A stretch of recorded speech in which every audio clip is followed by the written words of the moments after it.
Positive Voice.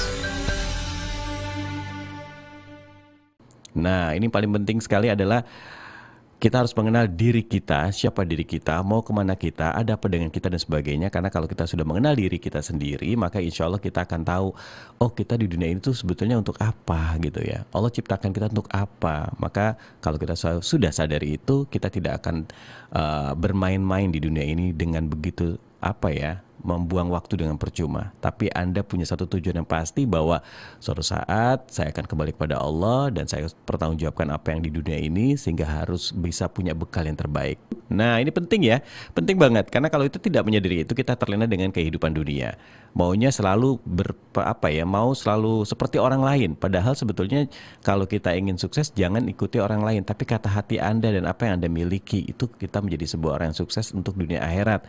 Karena kalau kita selalu ikuti keinginan orang lain tidak sama dengan kita, gitu ya. Orang lain tidak sama dengan kita, tapi kita pun boleh sukses seperti mereka, cuma caranya yang beda gitu. Suksesnya beda. Kalau bilang bahagianya beda, gitu kan? Ada orang yang ingin hidup, saya ingin bahagia seperti mereka karena uang banyak. Berarti penilaian dia uang. Tapi janganlah seperti itu. Kalau kita berpatokan bahagia karena uang, berapa banyak orang kaya di sana nggak bahagia, betul ya? Banyak orang kaya, uangnya banyak, gak bahagia. Bahkan ada yang pernah cerita teman saya bahwa ada seorang kaya gitu ya, kemudian dia bilang sama orang yang biasa-biasa saja, karena orang biasa-biasa itu bahagia. Dia bilang, saya uang banyak, saya banyak harta, mobil, rumah, melimpah harta, tapi saya tidak bahagia. Boleh gak saya beli kebahagiaan kamu? Ya gak bisa gitu ya. Karena letak bahagia itu ada di mana?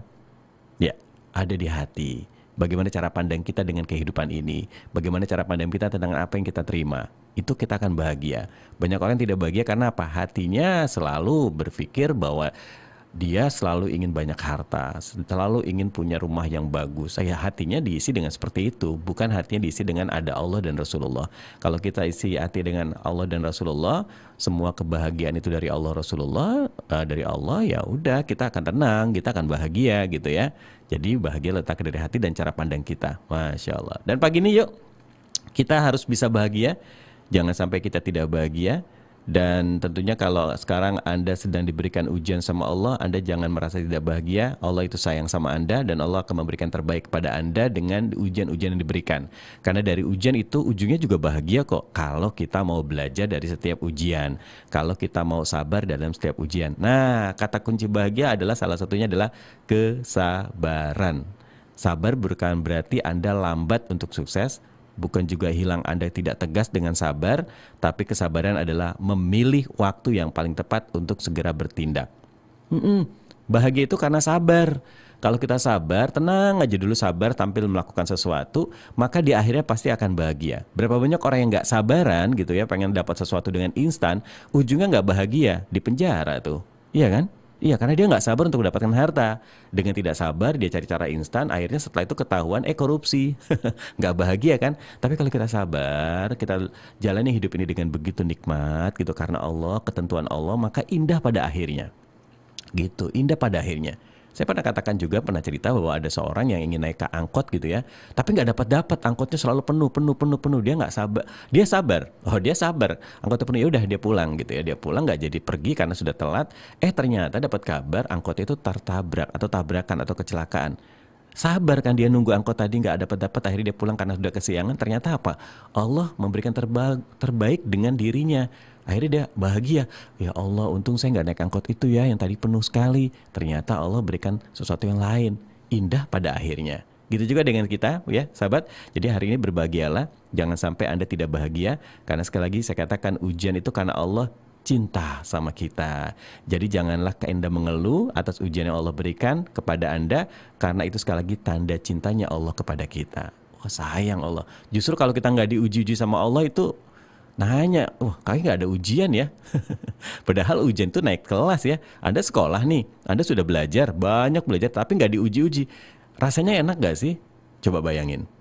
Anda sudah belajar di sekolah gitu ya, tapi nggak diuji-uji gitu. Terasa gimana? Saya nggak naik kelas kan? Nah, dengan Anda diuji, maka Anda tahu kemampuan kita di mana, sejauh mana kita hasil belajarnya. Terus setelah lulus, naik kelas. Sama dengan kehidupan. Kita belajar tiap hari dengan kehidupan. Belajar sana, belajar sini, belajar sana, terus tiba-tiba diuji sama Allah. Terima gitu ya, terima dengan ujian itu. Karena apa? Dari ujian itu kita dinaikkan derajatnya sama Allah. insya Allah Anda akan lebih baik dari yang sekarang, insya Allah ya.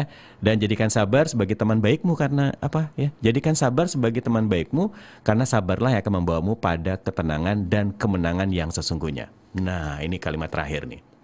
Penting, susah orang melaksanakannya. Saya juga mungkin masih harus belajar juga nih. Jadikanlah sabar sebagai teman baikmu. Bayangkan, sabar sebagai teman baikmu. Karena apa?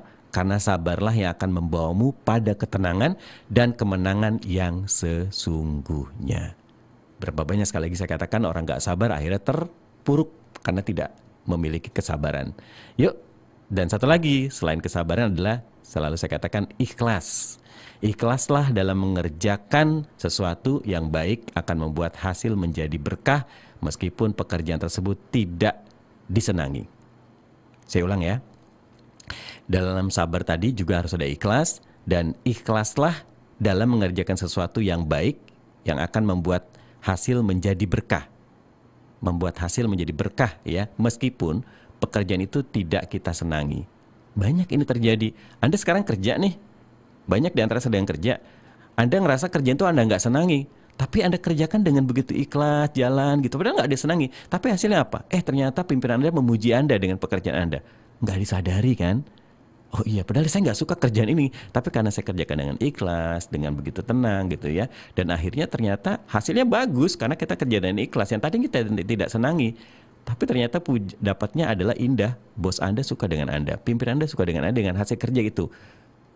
Kuncinya adalah sabar dan ikhlas. Masya Allah. Selamat pagi ya untuk semuanya. Masya Allah berkah. Mudah-mudahan semua yang terbaik. Tapi sekali lagi saya katakan bahwa semua yang kita lakukan ini karena Allah Subhanahu Wa Taala. Minta bimbingan sama Allah Subhanahu Wa Taala. Kita semuanya lemah gitu ya. Tapi kalau Allah sudah berikan bimbingan kepada kita, insya Allah semua akan menjadi yang terbaik. Positive Voice.